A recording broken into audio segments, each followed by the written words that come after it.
just residential. So you can already see some contaminants. You see some plastic bags that aren't accepted. You see a lot of them, right? That's what we don't want. Those are called contamination. So we'll get to it, but they're loaded up onto that conveyor belt you see in front of you. They're gonna sort that out. Styrofoam's a toxic plastic. We don't want that in the recycling that goes in the the blue bins, they get this is their first stop. This is the first stop for one side of your cart, the cans, bottles, and containers. Because we're trying to maintain separation. Paper and cardboard will be dumped somewhere else, and we'll get to that later. It's terrible. Yeah, like everything I see is not cans and... Yeah, you see a lot of styrofoam, plastic. And another thing about plastic bags, they get caught in our recycling machines. And it's actually very dangerous because the workers actually have to stop processing altogether and get those out. So we really don't want plastic bags in the recycling. And I see a lot because I'm the one going out to your carts in your neighborhoods and checking to see if you're recycling correctly. That's the one contaminant I see the most often is plastic bags. So please educate your neighbors, your community, not to put them in. It's the vendors, right? Yep. You can tell them. Yep. And, yeah, you can see firsthand all our contaminants. But what we do want is cans, bottles, and containers in this section. I read the other recycling. Throw something into your recycling bin that you wish to be recycled. Yes, that is wish cycling. A lot of people do it. They're just like, oh, it's like a plastic, we just put it in recycling. But really, 9 times out of 10, that plastic is not recyclable. Most plastic is not recyclable. Okay, let's move on to the sorting line. Sure, having lived at Michigan, that's all right.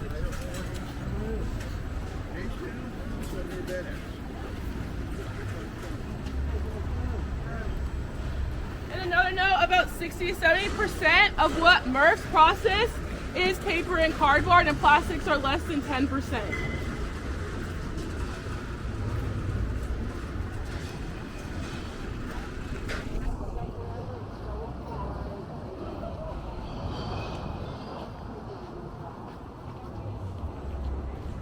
Ciara, what were those percentages again? 60 to 70% by weight of what MRFs process is paper and cardboard. Plastics are less than 10%. However, it's important to note that measuring by weight as opposed to volume doesn't necessarily capture the impact, cost, or amount of effort needed to sort those materials.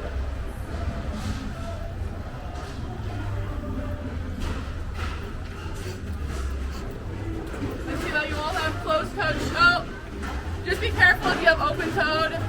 I did put in there supposed to closed-toed, but just be careful because there is glass and other things.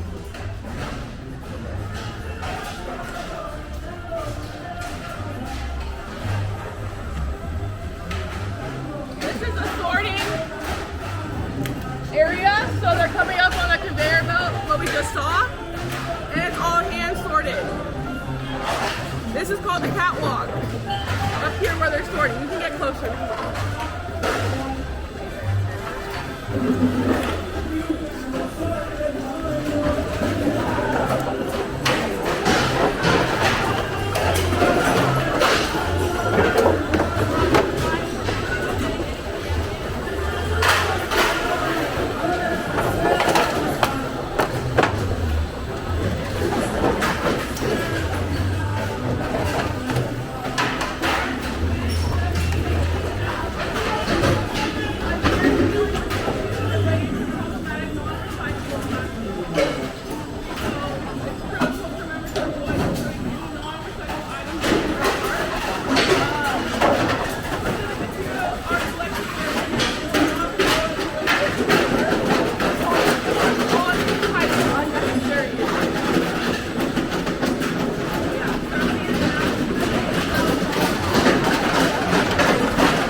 It's camera will record.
Are you going to post me on the internet?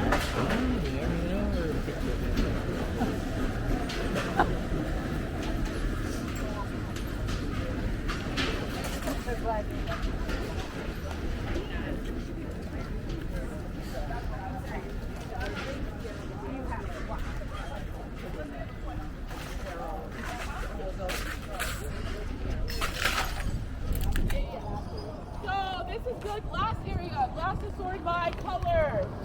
Amber or green, brown, and flint or clear. So we can see the different, you can literally see the different colors.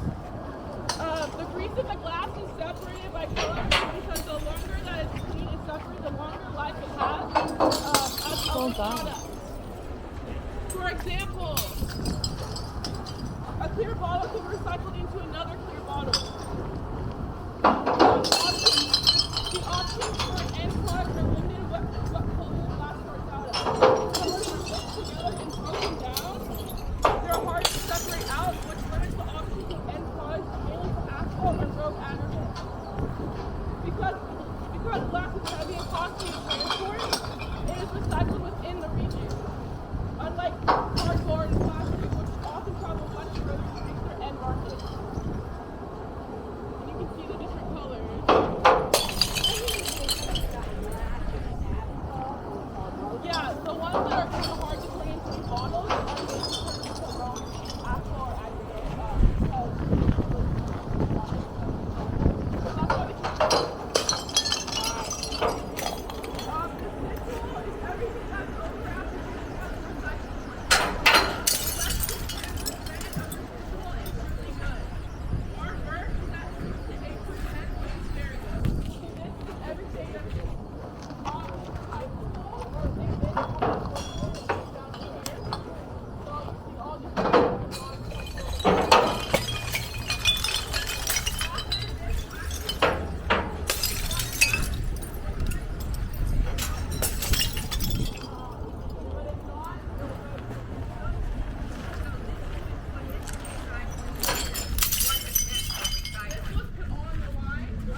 Oh, thank you.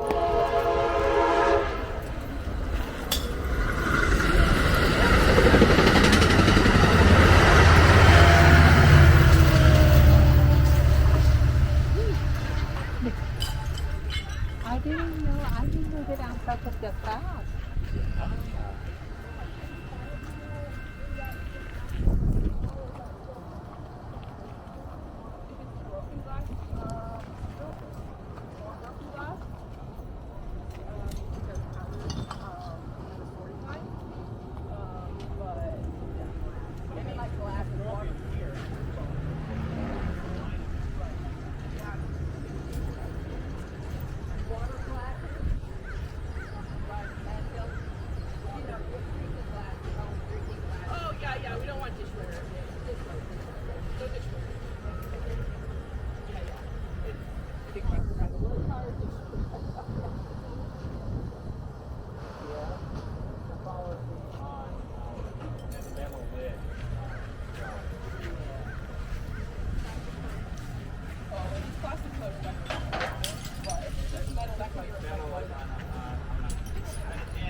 Pickle jar. Yeah, we want to keep it on the jar and we recycle it. Oh. Yeah, just leave it on. Yeah. Sometimes there's like too small ones that can't be recycled, too small lids that are separated from the bottle. If it's too small, it probably can't be recycled because it's too small. Or like, our rule is like if it's like a fist or smaller, then it should go in there.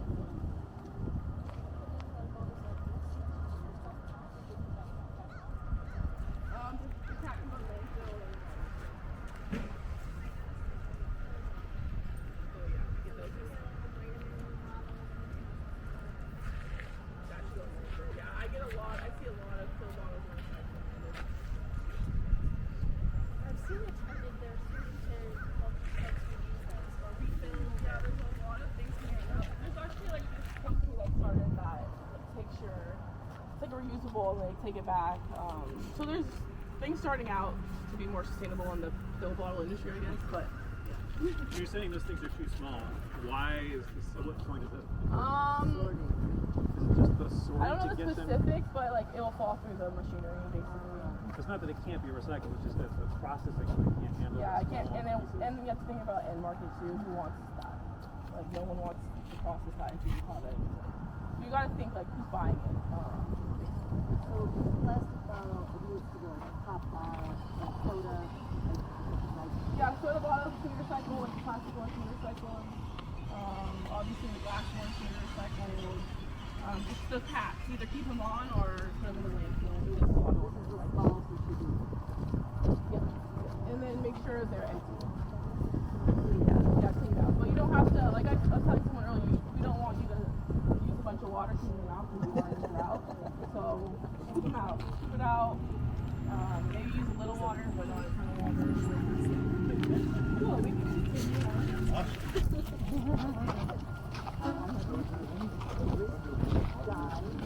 held on to these bottles for so long. Oh yeah, we're actually gonna update. Okay, I'll just take it this whole place.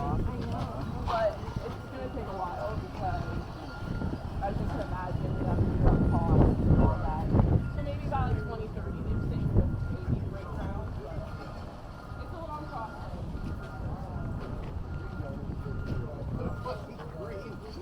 Yeah. Oh yeah. That's a great one. Yeah. So what's the next closest facility like this? This one is just Berkeley, right? So it's pretty small. Yeah, this is just Berkeley. I'm not too sure. I'm not actually from here, but I imagine every county has a recycling.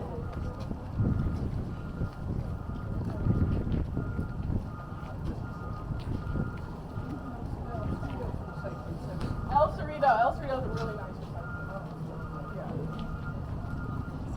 San Francisco will also be having a tour Oh yeah. in First with the Vargas. It's you can see it on Eventbrite. I already signed up. That'd be Gonna pass by Yeah. again. Be on the lookout for trucks because there are coming in and out.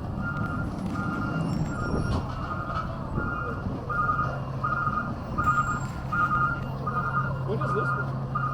That's for water, storm water collection because we don't want it's like wastewater, and the city's really strict on that because of all this pollutants and things like that. So we collect it in those bins. You're collecting it from just as it's full? Yeah. And so in the commercial, you can see large little bins. Like that's how you can kind of tell it's commercial, because you see those larger like bins and jugs and baskets. So that's how you kind of know it's commercial opposed to the residential side. Are those recyclable? Yes, like that clear bin right there, I believe is recyclable. And then also you see paper and cardboard.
Oh, that's I see. That's how much we weigh.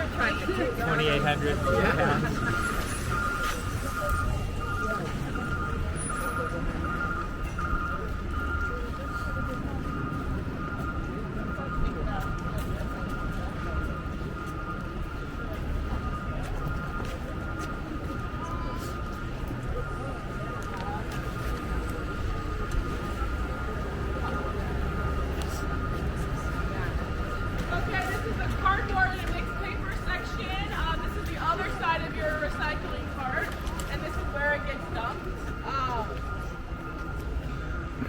Cardboard sorting process is similar to what we saw on the container side. Sorters first remove the contaminants. One common contaminant is mixed material mailers, like those Amazon plastic packaging. We don't want those because they're made of different materials, so it's hard to sort out those materials and it would take way too much time. So that's a common contaminant we see.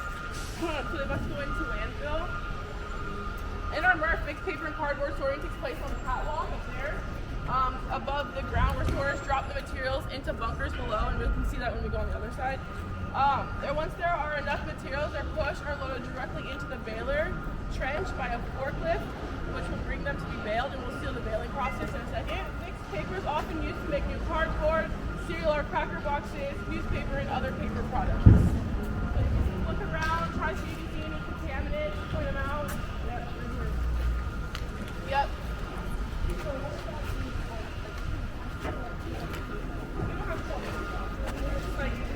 It's not too much, Tyler. Ruin it.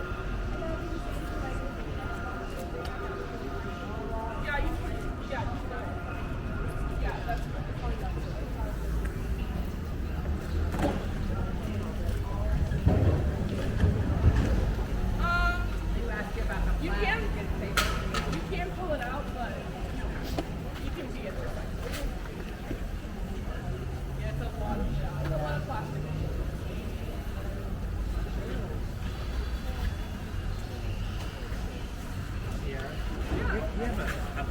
shredder. And so we're, wondering what the issue is there. Our wife usually bags it up in a paper bag, and then oh, okay. You can't just put shredded paper into the recycle. It's too small to recycle and falls to grass. There's no put card for the food. Just like Or maybe put in a compost. yeah. You can put paper in the compost, yeah. You can line, like, some people line their compost bin with, like, shredded paper or paper products, so it's not as, like, gross when they, like, go to dump it, but, yeah, in the compost. I'll do that.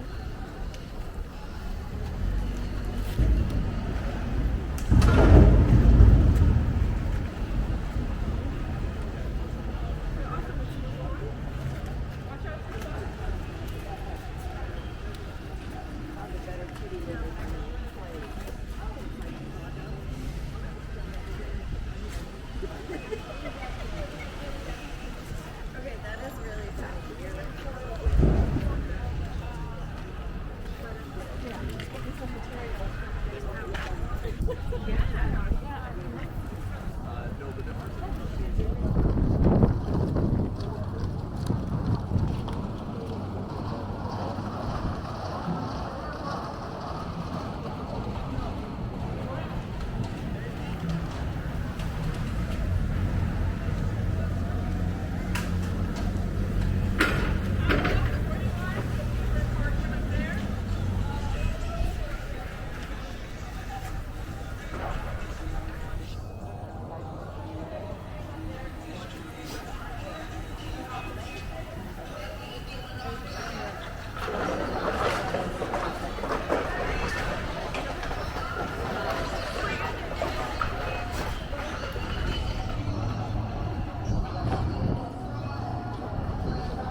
Take my picture.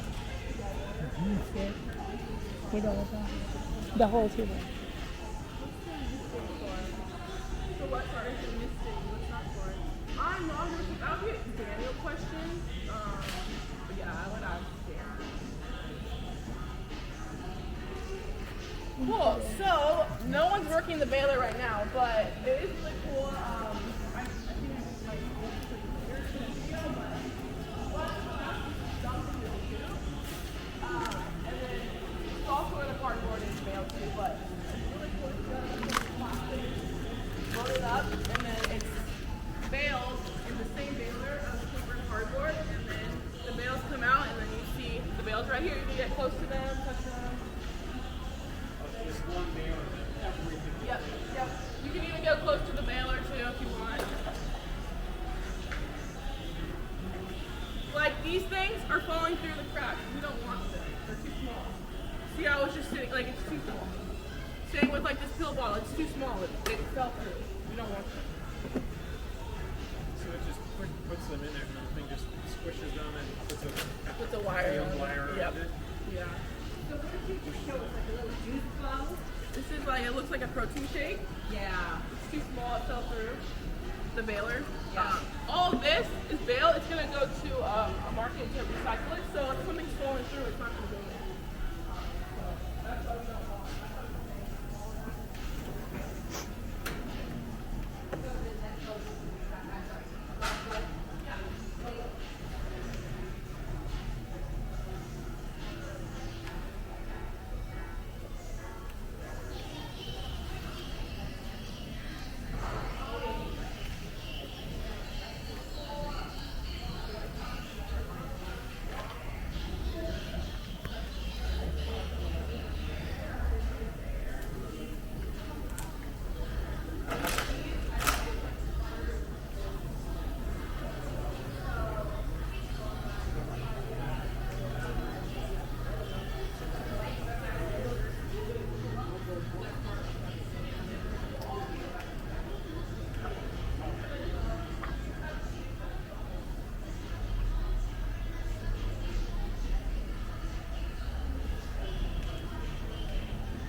That's more of the commercial loads that we saw. So you have the big jug, the big bin.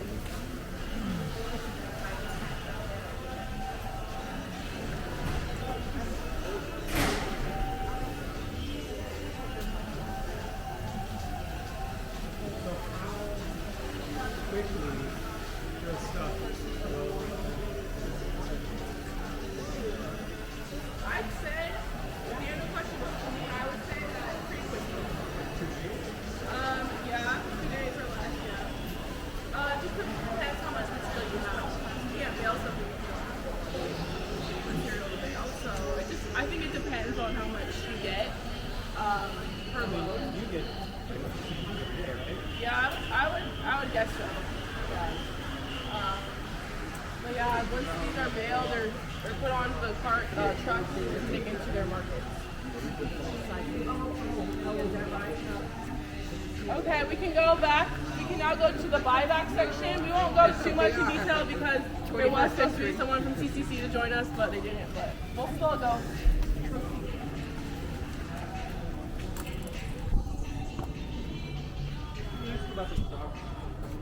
I can try.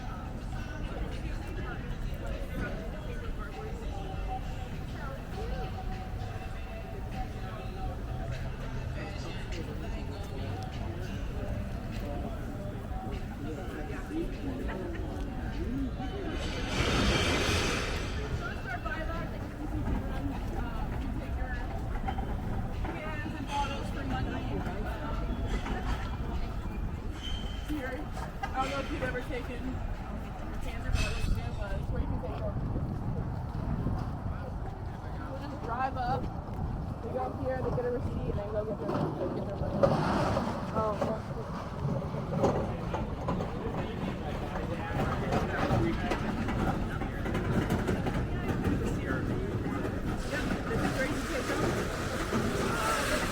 they'll count them and then give you a receipt, and then you can go get your money.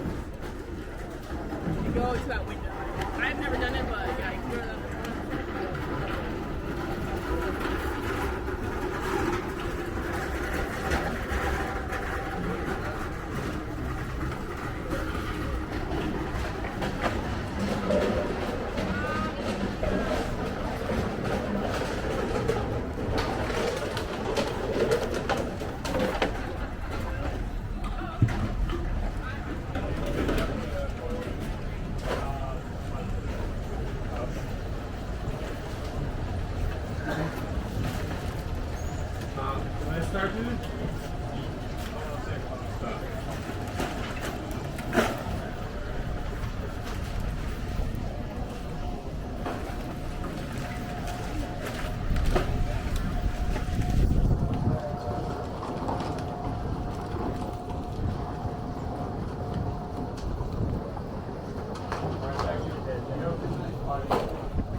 on your dumper spot, you actually have to sort it out for obvious reasons.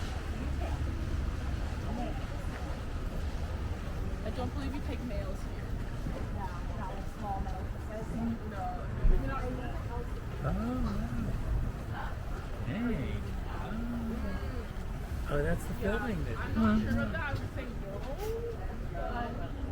I mean, I run a bunch of playgrounds that we go through, and we can mail.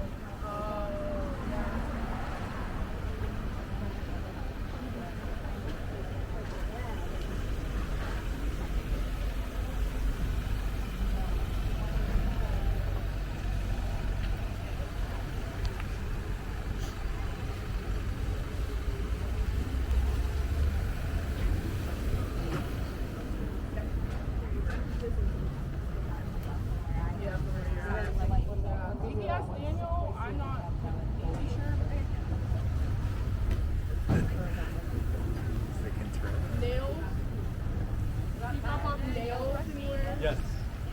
Scrap metal bin, there's two bins. One's for ferrous metals, one's for non-ferrous. So aluminum will go into one.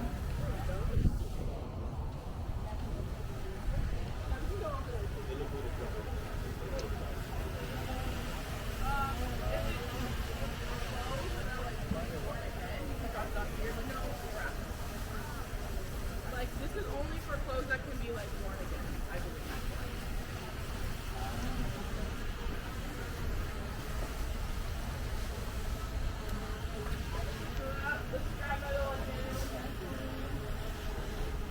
Pay attention to what they do not accept. Yeah, that's some real miscellaneous stuff in there.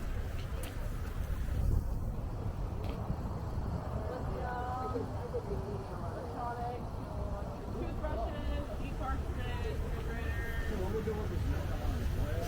fire extinguishers, helium tanks. Those are can go Alameda County for hazardous waste. Alameda County hazardous waste facility. There's 4 of them. So hazardous waste, please go to Alameda County hazardous waste to drop off your hazardous waste, including paint. Paint is a hazardous waste, common hazardous waste people don't think of, but paint is hazardous. Light bulbs you can drop off here.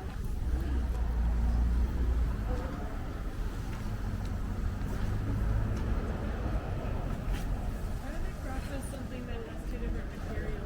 Like, I'm not 100% sure. You might want to ask Daniel. But yeah. In El Cerrito, if you want to do light bulbs, you have to verify that you live in it. So you have to, Oh, really? Yeah, not here. You can just anyone. Yep. Okay, they have. Can't dump your entire neighborhood. I mean, they say they're charging, but who's really checking? No one's here checking. So, you know what I mean? They say there's a charge on them, but no one's really paying attention. So large appliances, washers, stoves, water heaters, no refrigerators, or no microwaves here. would that go to the other place? That can go to the dump, or if it's repurposable. What am I thinking of? The electronic place. Yeah, they take my talking about e-waste. E-waste, yep. But if it's non-usable or whatever, you can just take it to the dump. But if it is reusable, please, yeah. all the electronics reusable in some way. They've got precious metals inside. Yeah, someone can.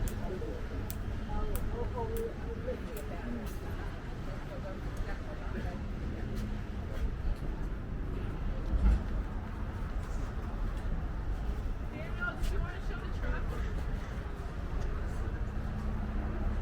Drive the truck. I want to see those.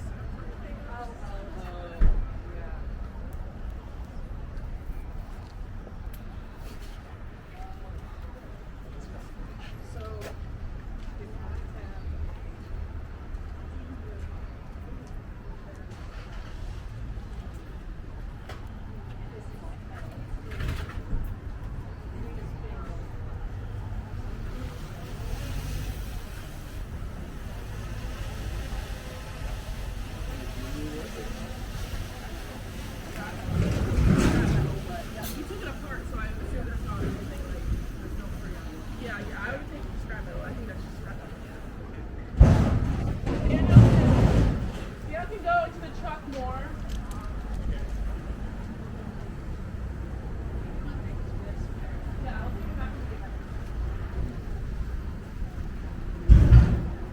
special license to drive a truck with two steering wheels? Yep, we need a class something license.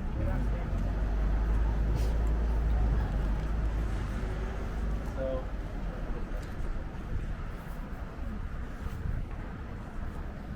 So are you certified to drive a truck with two steering wheels? oh yes, Yeah? I actually started my whole career driving these trucks. That's cool. Just about. So do you go back and forth, during a single shift, or is it You like... do, and I'll tell you why. The benefits of having the dual steering wheel is if you've ever been up in these certain parts of the hills in Berkeley, you might actually have a half an inch of space between the truck and the car. So it's amazing how our drivers actually operate these vehicles in the hills. But the benefit of having dual steering wheels is when you get too close to one side, you can get to that side with the steering wheel and you can actually navigate a little bit better. Then when you get close to the other side, you just switch on over, and so that half inch might seem like a foot when you get to operate from both sides. That's great. But the other benefit too is it's also a training tool. So if we have dual drivers, one is being trained, one has a separate set of controls. So there's gas, brake, and a steering wheel. So everything's just like you were a student driver. So it adds to additional safety, and operators testing out a new driver, sometimes it just makes sense to have a second set of controls to make sure that's working. So these trucks, we've actually had these trucks in operation, let's see, this one in particular, since 2012. So these are about 12 years old currently. Overall fleet average age that we're shooting for is about 7 years. The industry standard is about 7 to 10 years for each of these trucks to survive. After that, it takes a lot of duct tape and bubble gum to keep these things together. But overall, they've worked really well for us. They're manufactured especially by a company called Debris, which manufactures split body trucks for international or all across the states. We in particular look for the split body because we want to maintain our separation at the curb. So the carts that are butterfly lids, bottles and cans will go to their side, and paper products will go to their side. And how's that carried out? There's a series of chutes. You can't really see it because it's a little bit beyond the plastic barrier here, but there's a set of movable chutes, and that butterfly lid acts as the first divider. So once that cart is inverted, the lids flip out and it becomes another divider. And so the chutes will direct it where it lands. It just kind of falls down a little ramp based on the side that it starts at. And then from there, the packer cycles it in, and the body also has a vertical separator all the way down the length of it. So you might have noticed as the trucks were offloading earlier, you'll see a skinny tailgate, and then the second one for paper. So that division maintains that separation. I know there's a lot of questions. We receive it all the time. Why am I spending all this time separating my material apart when it's dumped in the same place as everything else? That's why we do actually keep them separated as we go. We do have plans to continue on with this trend, although we are looking at some greener technologies, maybe electric. Although it's not quite ready, we're looking to start that. Diesel is also on its way out. We're looking for cleaner burning fuel in the meantime to carry us over. These are diesel? These are diesel.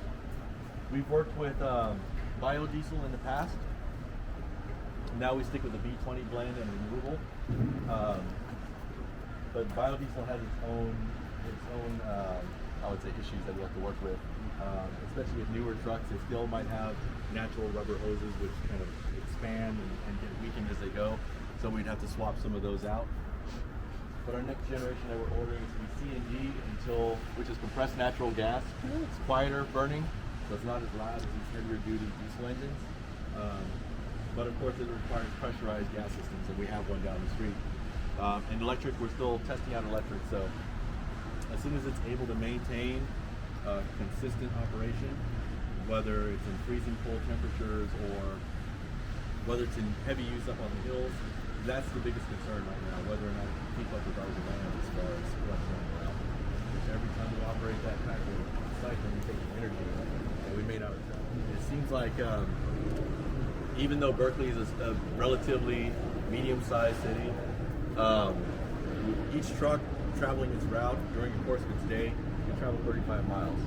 So 35 miles for something that seems like it's just within your neighborhood, it actually does travel quite a bit of distance, up to 70 miles based on just the amount of travel time that they put up there. Any additional questions on the trucks? this assembly down here? This is actually the hydraulic tank. This keeps the fluids for the hydraulics. So it has an indicator of what the amounts are still in the tank, but pretty much standard equipment on a packing truck like this one. It requires hydraulics. The hydraulics operate both the lift and the packing cycles, and of course the lifter for the carts themselves. So this is what you use for residential pickup, Yes. right? About how many residences do you get in a load? The average residential count per route is about 750. Not all of them set out in a given day, or maybe all of them might, based on how much participation we get. But the routes do kind of taper off. It might start with the heavier days on Monday, and on Friday it might be one of our easiest days. It's closer to our base, because most of the Friday routes are along the western side of Berkeley, and that's where we're located at. So it seems like travel and time and effort's a lot quicker. But there's a lot less to pick up on a Friday as well. We follow the same routes that the City of Berkeley operators work with as far as the residential. And since they had first crack at who gets to design the routes, I think their drivers had a heavy hand in it, saying, let's just make Fridays easier. Let's make everybody work harder on Monday. And I think that's how we got the way we are, the way we are now. As you notice, I did have a crew out today. We've been shorthanded, and so normally we don't operate on a Saturday. But because we've been missing a couple of drivers, we've had a couple of worker injuries. It might go back to the older cart question. Both of those injuries were related to carts dropping on drivers. And then the others, of course, we have to have extras for vacation and sick coverage. But for the last 2 weeks, we've probably had an impact to our recycling collection. We should be back on track starting Monday, but that's the only reason why we're operating today. So we're going to be reading about on the Berkeley side a $5 million lawsuit against the recycling center. A driver getting can dropped on him. No, Oh, okay. no, but we do have higher claim amounts based on the type of injury. So, of course, it has to do with the attentiveness of the driver. I'm not going to go that route, but anytime there's a potential for engineering the controls so that we take that hazard away, that's the route I'm going rather than that. So a lot of it has to do with being aware of how they're lifting the carts, and they have to be aware of everything. It's not just the job that they're performing. There's also bicyclists, pedestrians. There's always people that are very curious about what's going on with the trucks, and they don't realize the hazards and what's associated with it. So you might get the casual onlooker walking underneath the lifter as it's going up, or that one car that thinks it could just pass just before it comes down. And so we get there's a lot of weird things that we always watch out for, and it's a lot to pay attention to. How long is the training? What are the qualifications? Commercial drivers, Class B air brakes. There's typically a Class A, Class B. Class A is for your tractor trailers, like what you see at the Port of Oakland. Class B is more of your straight truck. Doesn't need to be manual, it can be an automatic transmission. And we prefer about 2 years of experience in commercial driving. This is actually a really good entry point for a lot of green collar jobs. A lot of people don't necessarily go to college, but they gain skills in the trade. And this is actually one of those areas where you can pick up and you can start your career here. We've got people that have started, from the sorting line that you may have seen here, working their way up through management. Actually, I'm one of those. I started at a sorting line in Union City at TriSed, the other nonprofit recycling center in Union City. Basically, they needed a manager. I happen to know just about everything it takes for the industry. So I got signed on here, and I've been here about 20 years. You're close to retirement, huh? Oh no, I've got plenty of work left to do. I think there's a lot in the industry that's changing, and it just seems like my work's never done. Being able to adapt to it. Berkeley, of course, they're going to say it's a little behind. It is, and in a lot of cases, the technology here, you might notice, it's been in operation since 1980. But for the capacity that we have, it's actually perfectly sized. It's right size for our city here. So you don't see the fancy screens, you don't see the large multi-storied buildings with equipment that's got machines buzzing left and right with robots and everything running. This is exactly what we need for now. It creates plenty of jobs. It doesn't require a lot of capital investment, but it's basically our own boutique center right here. We're basically right smack dab in the middle of everything. And where else to have it but in a place that started recycling nationwide. You know, of course, we're competing with Marin. They say they're the first two, but I don't know. I'm going to say we're the first. But Marin Recycling, Marin Sanitary has a great program as well, but they are a little bit more funded. They have larger areas to cover, and so they have more automation. You'll probably hear a lot about screens that actually do a lot of the sorting from containers to paper. Pulls out a lot of different types of paper. You have the right kind of screen, it'll actually separate cardboard from office paper. It just depends on the technology that they have. But their equipment's really good. They run a good program there as well. I still say we're the first. I don't care what they tell us. But they don't, I know people that live in Marin, and when you put something in a bin, you put all plastic in. You don't say, oh, it's 5 or 4, I shouldn't put that in. And then it's up to the recycling center to sort out the bad plastic. It really depends. I mean, in a situation like ours, this is actually municipality run. So they're paying the bills, so they have a little bit more say-so on what goes in and what goes out. When it comes to some of the other for-profit companies that have contracts with different cities, whether or not it's recyclable may not matter. It may matter with the city determining, we're going to award this contract, but if you want to get this contract, we want you to take X, Y, and Z. Same thing with the compostable milk cartons. It used to go in the green bin. It didn't necessarily get recycled or composted. By contract with Blossom Valley, they were required to accept it. And so that kind of drove some of the misconceptions about what was recyclable as far as the type of milk containers that we had. That was by contract. Same thing with plastics. We're currently required to accept everything that's clean and rigid. Doesn't matter, you don't have to look at the number on the chasing arrow sign. We're required to collect it. But as you can see, it's labor intensive to pull out all the materials that's just going to go right back to the trash. So we're paying to collect it, we're paying to sort it, we're paying it to landfill. So it's multiple contact points that are unnecessary. If we get the educational materials out ahead through that brochure that should be mailed out soon, and I don't want to get too far afield, but that's the first brochure that's in collaboration with all of the contractors here. So you get one brochure per year, covers all of your service, no more piecemeal brochure of this, brochure of that.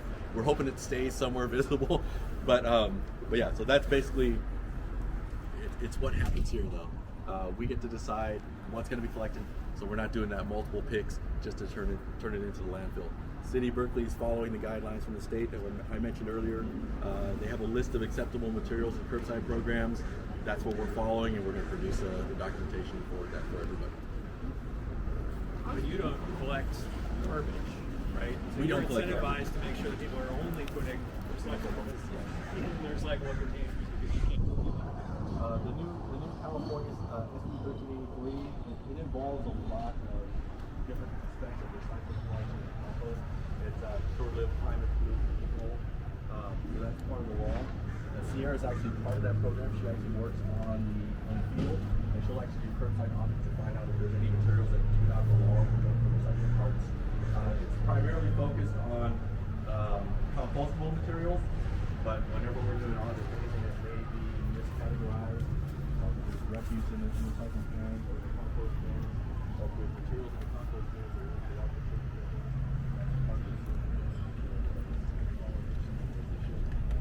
we don't issue citations. We do issue notices.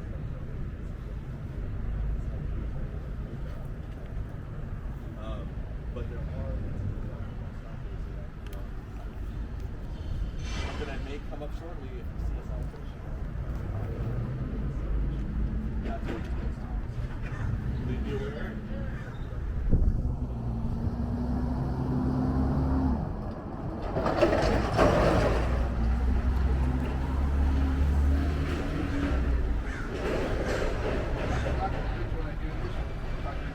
Well, don't do that. Vaudeville audience would really be looking. I'll laugh at this. Yeah, a lot of this is on education. It is. People carry. You'll be surprised as long as we've been in operation here, as much as we issue out or mail out brochures or do informational stuff, it just doesn't seem to happen with all of that. Maybe we started collecting all plastics in 2013. It's about 11 years past.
Thank Go you. back inside and I'll give you your giveaways or you can ask more questions. Thank you. If you have additional questions, I'll be here.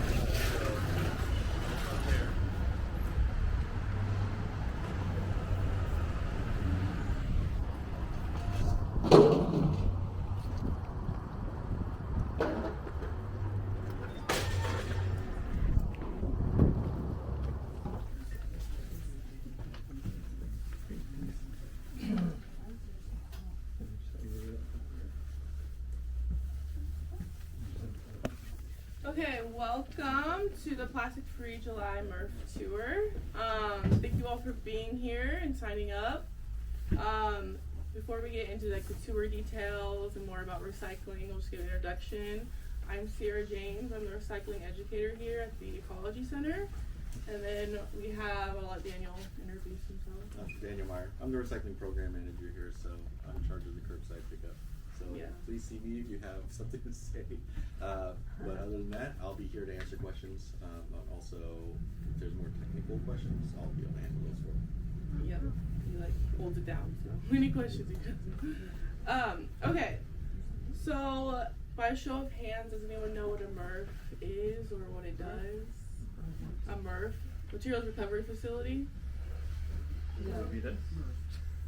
Yeah, this is it. Does anyone know like the basics of what it does and what it is? No? Oh, that's okay.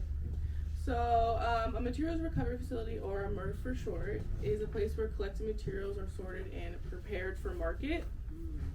Recycling is an essential strategy for reducing waste, but it's important to remember that MRFs, they don't manage waste. The purpose of a MRF is to produce feedstock for manufacturing new products. So, we are the ones that get it baled and shipped to other places to create new products out of the recycling.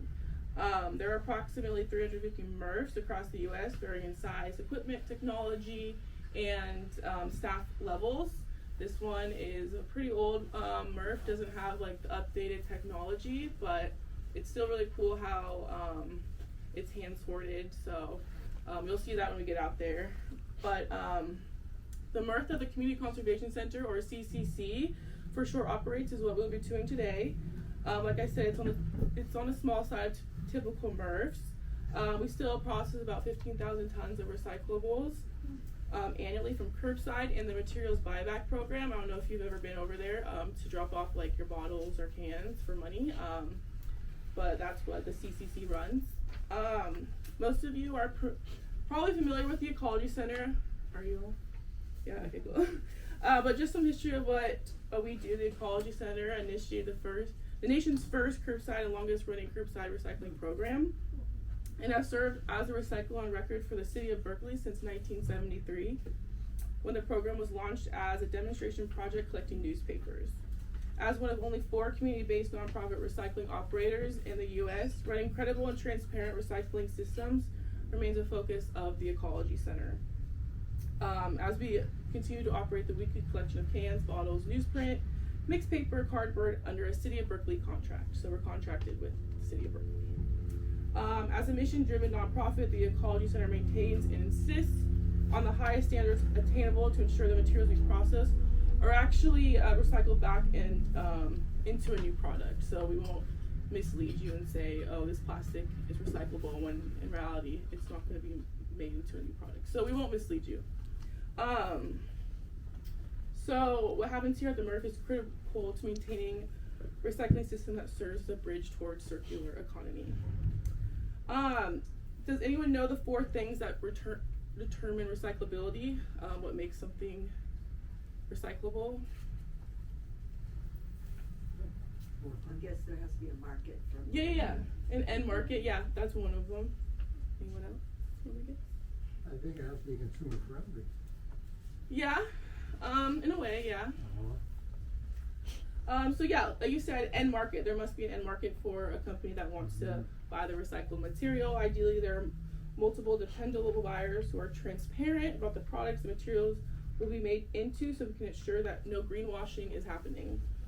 Second, economics. There must be value in collecting, sorting, and shipping the material. The sale of the material must be greater than the processing costs. And sorting. material must be sortable. A materials recovery facility must be able to sort the material with either equipment or labor. And then lastly, scale. Recyclers also must be able to collect enough of the material which is impacted by recycling infrastructure and all y'all's consumer behavior. What's greenwashing? It's basically like misleading, like this can be recycled when really it can't be. Say that again. Like greenwashing is like they say something's recyclable, but really it's not because it can't be turned into a new product. Like a plastic fork, that's not going to be really turned into anything. So Thank you. Okay. yeah. And who is the authority on saying whether something is recyclable or not? I believe the city, Daniel, who determines? Stopway State of California, they determine what's considered on the recyclables list. They just updated it. Couldn't hear you. Yeah. What's your answer? Oh, yeah. So Stop Waste and State of California, they determine what's considered a list of acceptable materials in curbside programs.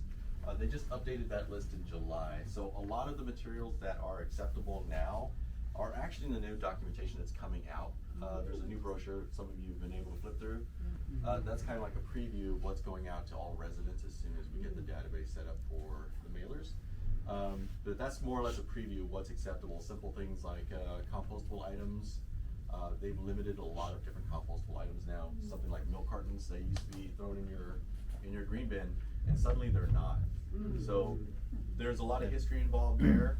Maybe I can probably answer that more in the technical stuff later, but generally they were only accepting basically everything that was paper lined was fine, but now they've made it a little more strict where it just has to be BPI certified compostable or just plain paper. So if you have, difference between a Chinese plate as opposed to something you might buy at Costco that might have some kind of plastic liner or has a sheen on it. So that plastic lined material can't go in, but the Chinese one may. But then anything else that's identifiable, if it doesn't have that BPI certified symbol, it's not acceptable. And even that was in question.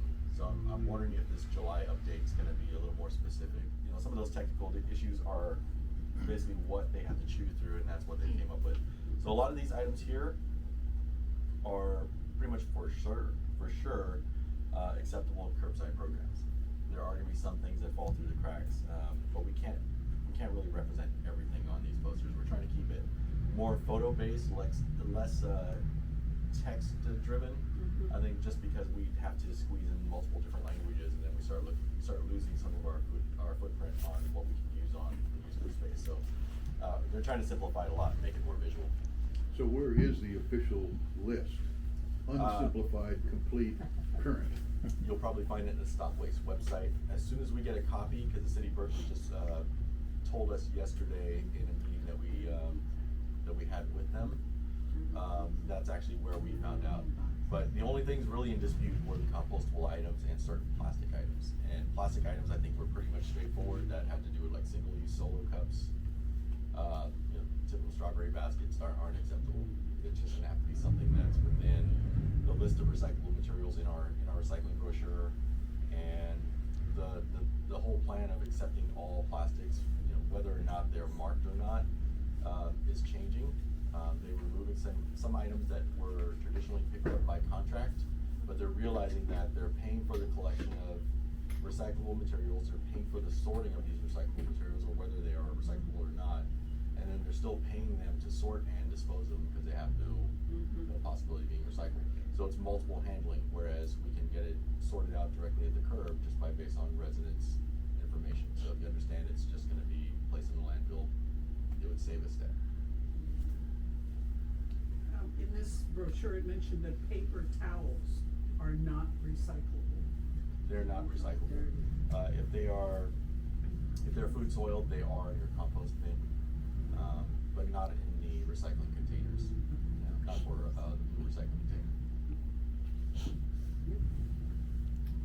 Any other questions along those lines? Yeah. What about anything that says it's compostable commercially, but not, sometimes you have those cups or something you get from wherever you get a drink and they say commercially compostable. Can you throw those in your compost bin? No. What's that, those plastic bags that say composite? Whatever they're made of. If they are, green. yeah, if they're here, that's one of the issues that we have. If it's BPI certified, you can place it in your compost bin. But if it's just green, and that's part of what Ciara was mentioning earlier, that's a lot of greenwashing. A lot of companies, they realize if they just color their bags green, they can be perceived as a responsible company. Can I just make a comment? Sure. Like, when I go in to buy meat or fish, I often bring a plastic bag and say, use this. But at Berkeley Bowl, they refuse to use my bag, and they provide this new green bag, which I have to figure out what to do with. That should be compostable within the system, especially Berkeley Oh, Bowl. okay, Yeah. okay. Yeah, thank Berkeley you. Bowl is very, yeah. Okay. On top of it, yeah. Thank you. So what are we supposed to do with commercially compostable cups or whatever? We can't put it in our green can. What do we do with them? That it all comes down to choice. If you can, voice your opinions on it to the vendor itself. The vendors themselves are also being vetted by the city of Berkeley as well, as far as sustainable food packaging or reusable packaging that they can actually recycle or turn back in. The rest of it, I would probably, if I were to receive, let's just say, a sauce cup from a particular restaurant, the materials that they dispose of actually goes to a commercial composter.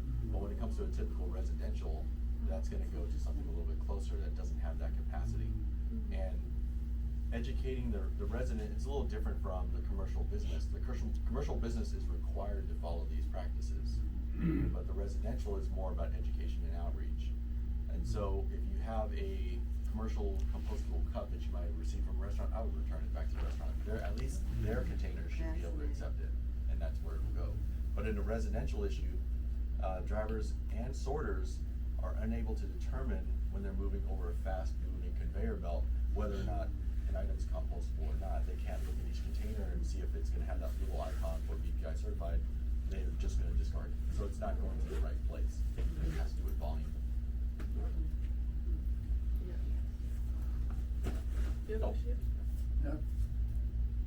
Not too many consumers, but some will crawl under the cars and collect crankcase oil. There's actually a drop-off here at the city of Berkeley. I believe it's up to 5 gallons per stop. It's free. Cool. Okay, moving on. So, kind of mentioned, but recycling starts with all of you at the curb, and I heard that you all live in Berkeley. Yep. So the best chance we have at getting the most out of materials by you doing the first step at sorting at your cart. Dan can show you.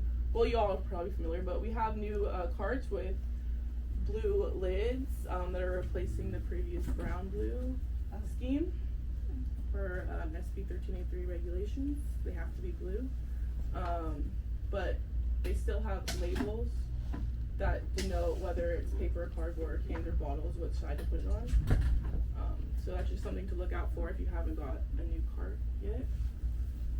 Yep, we are in the process of rolling out new carts to the entire city. It's just in a phased approach, so we're mostly working in the equity zones south and west of Berkeley, and then eventually we're working our way up north up to University, and then I believe on the last 2 phases we'll probably end up going to northern part of the hills and more closer to downtown areas. So there's 2 more phases left. We just wrapped up the second and third. And what is the motivation for new carts? We get a lot of these questions. So most of the time these carts have a lifespan of about 10 years. And so these are actually most of them have been out in service for about 13 now. And what happens is the plastic gets brittle and these lips start to tear. And what that does is it actually falls off the lifter and it's more prone to worker injuries. It is labor intensive also to exchange carts, the amount of carts that we would have on a 1-by-1 basis. And of course it is labor intensive and costly for that, but doing a specific rollout, we ensure that we're getting all of the old carts and handing out some new ones. It is an abundance of plastic, we do get that concern a lot, but for the safety aspects and making sure that we're in compliance, those are the issues that we also roll out carts for. Is it compostable? No, unfortunately not, but these carts are actually, they are ground down and actually remade into new carts. Oh, well. We actually collect them separately, so they're actually being recycled the right way. Yeah, so a little more on that. For 2 decades, the Ecology Center has a unique and innovative dual stream collection system to keep materials separated, contributing to overall contamination reduction and more economically sustainable sorting process. We have split carts, split body trucks that collect cans, bottles, and containers on one side and paper and cardboard on the other. Our split stream system recovers high quality materials that are more likely to be recycled into new products. We've also found that it encouraged customers to be more mindful about what they are putting in their recycling cart. So that is all about like a little background. Does anyone have any questions before we go into our safety lesson? I just was reminded when you're talking about replacing the carts of the blue versus the brown labeling and stuff, and I thought it was fascinating what you said. I think you said it earlier, but I don't remember what all the reasons are. But it's not just like it's not just a bureaucratic reason. There's actually some thought behind it. They're trying to make the containers uniform, especially for restaurants, curbside recycling, all different aspects, whether it's waste or reusable. I just have a tiny complaint. I used to remind myself, blue bottle, brown paper bag, and I swear I'm gonna have trouble. Like I might wanna paint it red or something. Because it's, you're out at night and you're just trying to get it done. Yeah, we have, we've had many discussions with both the state and we had a lot of meetings. A lot of the state stakeholders had meetings and they tried to work out exemptions, especially when it comes to, we've had the same education and outreach materials and simplified it by brown and blue. Yeah. And to suddenly have that yanked away from us, it was very difficult. So the only thing we could do was, we basically kept the cart lids with the labels brown and blue, but that's as far as we can go. Yeah, they do. There's supposed to be warranty, for It does say example. cans and it does say in words, okay. That's true. But it is so confusing, and it makes it difficult for us to handle customer service issues. We get calls, is the lid brown or blue? Well, it's blue. Now we can't determine which type of cart we're talking about, so we do have to get a little more specific and drill down into the types of lids that they have. Yeah. I'm guessing you accept waste from anybody that walks in here with it. They don't have to live in Berkeley necessarily. Oh, that's something else. Oh, you're talking about the buyback center? No, he's probably talking about the drop off. Oh, yes, that's basically from anybody. I have a question about plastic bags, like the shopping bags, and then in this brochure it says they end up in, blowing away and, sea life eats them. So what do we do with those? They go right into the landfill. So should we tie them up tight, or if we're gonna find them, to keep them more containable, let's say. There's several options before we get to the landfill. Okay. One, of course, if you can't reuse them, a lot of the bags are made with a thicker mill, so they're a lot more reusable than they should be, and that's one of the fights that we've had with the plastic industry to begin with. But if you can't reuse it, then keep it clean. There are several drop-offs within town, and Andronico's was one. There's a few other places where they'll tell you they are recycling the bags, and at my last research, they still are. They are actually sending it off to Trex. It's not a perfect ideal solution, but they actually manufacture composite lumber, and it may not be the best use, but it's going to be in a product that's going to last another 20 years rather than just occupying space in the landfill. Thank you. And Andronico's on the and Safeway outside, their displays are really good right now in terms of which plastics they take and which bags they don't, and they're all outside the building, so you don't even have to go inside, they're right outside. Thank you. Yeah. Thank you. Trader Joe's sometimes. Yeah, I think a I've lot seen of those stores, now that you talk I believe about when they have a certain, if they sell a certain amount of volume, I think they used to be required, but a lot of them are still responsible and they have containers out there. Cool. And if you're not sure, give us a call. Sometimes we do an update. If we reach out to a customer, oh, by the way, we recall that you've asked us about plastic bags and we referred you to this location. Did you happen to find a container out there? And they'll tell us, oh yeah, we did, great. So at least we know we can update our database. So when we're answering questions on the phone, we can certainly give them the correct information. Thank you. Do you want to comment about Ridwell company? Ridwell's great. Now here's a company you might have seen. This is actually a separate company aside from your typical curbside recycler. They have the small white boxes with red lettering that says Ridwell. You might see them on porches or in front of doorways. The company is their model is based on recycling anything that you can't recycle in your typical curbside program. And so if you have plastic bags or just things in general that are typically not allowed in a container, they'll actually find the source to recycle it for you. They do collect not just from California, I believe it's all along the western seaboard area now, so they're starting to get into a lot of different municipalities, and they're really a great partnership. Our former education engagement director, Danae, she did a really good in-depth study of what they do.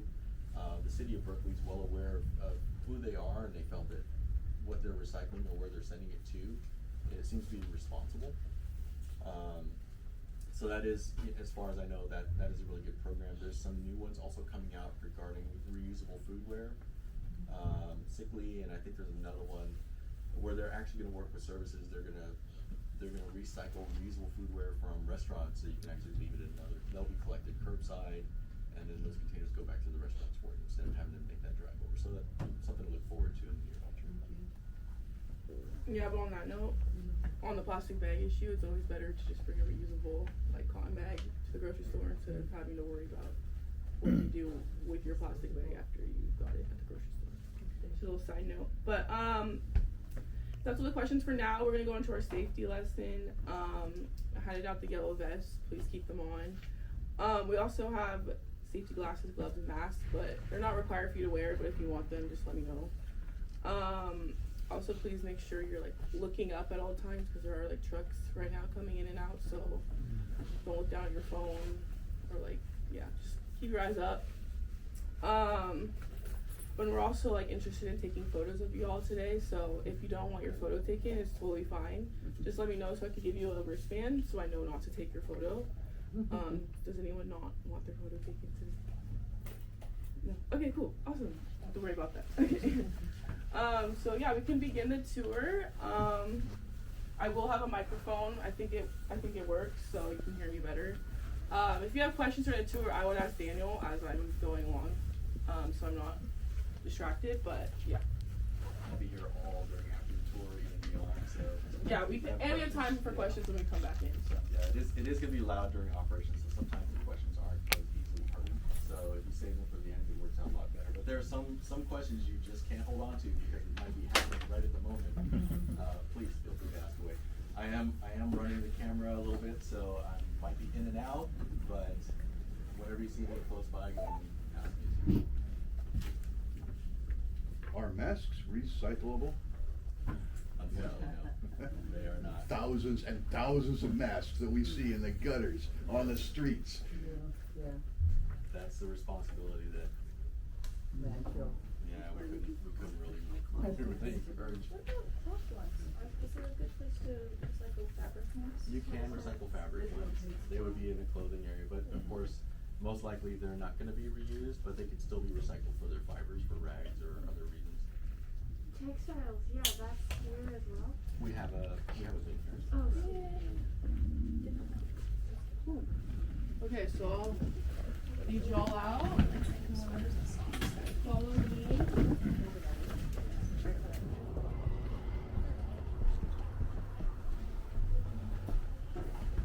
So you can just drop your vest on the table or hand them to me, whatever works for you.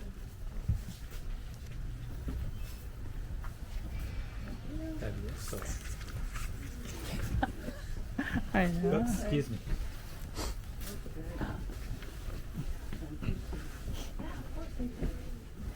Thank you.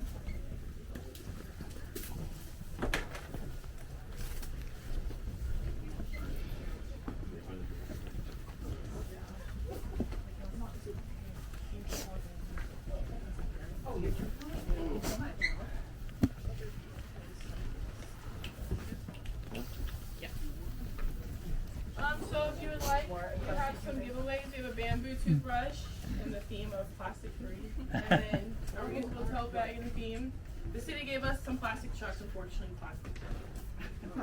Plastic And what? small plastic. It's the city, but yeah, these are our giveaways, and you can take whatever you want. If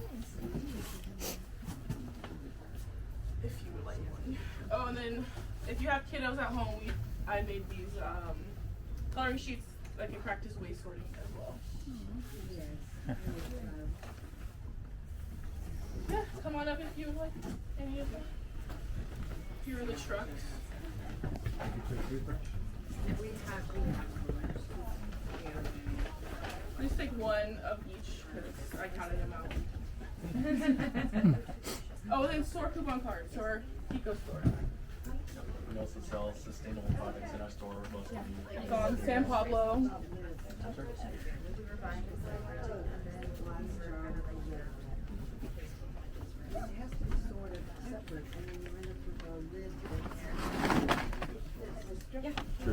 Put the coupon cards to our store owner.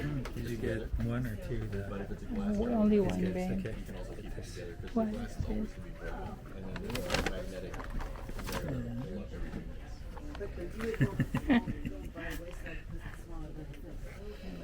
Not if it stays together. Yep. I'm just here for questions. If anybody has If you have any lingering questions, DJI Osmo. DJI. DJI. Yeah, same thing as his drone, the same brand. Yeah. Thank you. Thank you. Letters DJI. DJI. Right? Okay. Did you get your truck, babe? Oh, and then you want me to get Yeah. another one? can I take that to a kid? Yeah, please do. Oh, sweet. Yeah, and you can take a coloring sheet too. Yes, oh, I am, okay.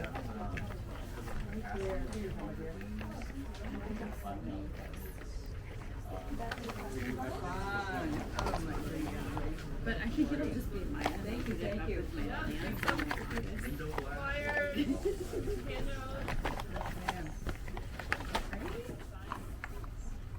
Nice bag. If you would like to sign up to our newsletters, right there you get information on all our upcoming events. If you like to donate, to keep free events happening like this one, feel free to scan and donate. Or you can go on our website and donate. Sure, go for it. Yeah, this one's fine.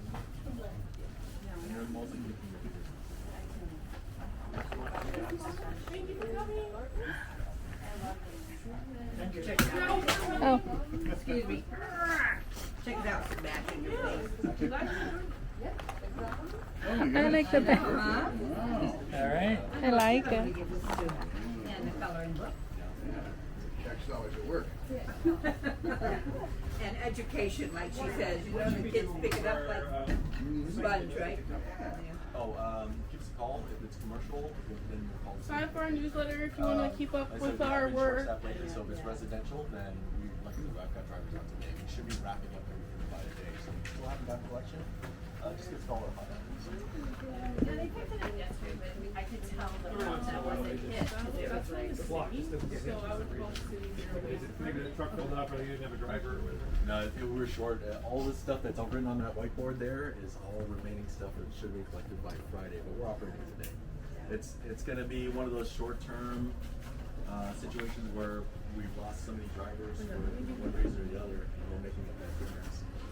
We have a small pool of 10 drivers and 8 routes, so if 2 drivers call in sick, we're already behind. I guess my point was that we should just leave it out. Oh, if it's just one day, like if your pickup is Wednesday, leave it out till Thursday. If it's not picked up by Thursday,